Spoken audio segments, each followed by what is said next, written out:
I have to say, this whole thing is exhausting. There's no question about that. I've done this now 2 or 3 times. I didn't expect to have to do it so frequently.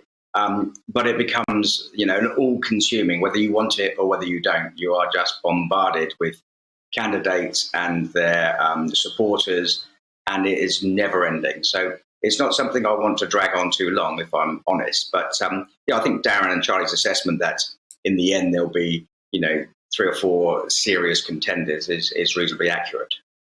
So you're one of these MPs who is presumably being courted at the moment for your support. Give us an idea of what that is like and who's doing a good job of it.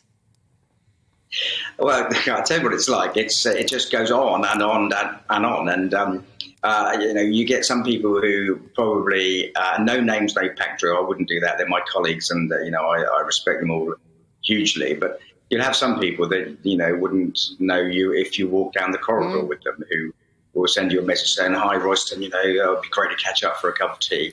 And then you have the others that, I suppose, that do it better. They're slicker, maybe too slick. Some of them would suggest. I'm not saying any one candidate, but and then their people will come. Their supporters will come and they will text you and WhatsApp you and call you and email you. And as of this morning, they're now starting to turn up at the office door and ask if I'm in.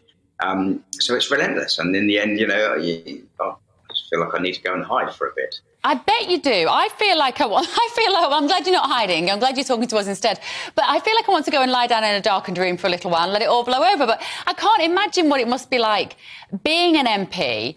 And do you, at this stage, do personalities come into it for you, Royston? So what I'm saying is it those politicians, those MPs, those cabinet ministers who've ignored you for a long time, who suddenly want to be your new best friend? Does that come into the decision, or are you purely thinking, I want to support somebody who I believe is going to win the next general election? Because it's all very well to get through this point, but you guys have got to look further along than that, haven't you?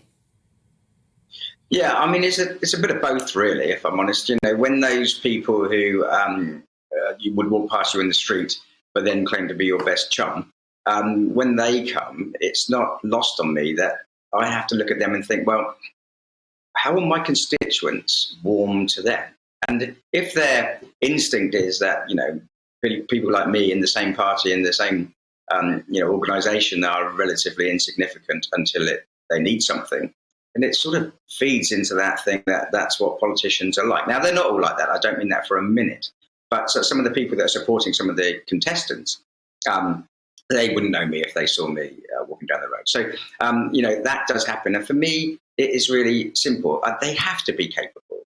They have to understand what the challenges facing us are. They have to be able to have a solution to the cost of living challenges that we face.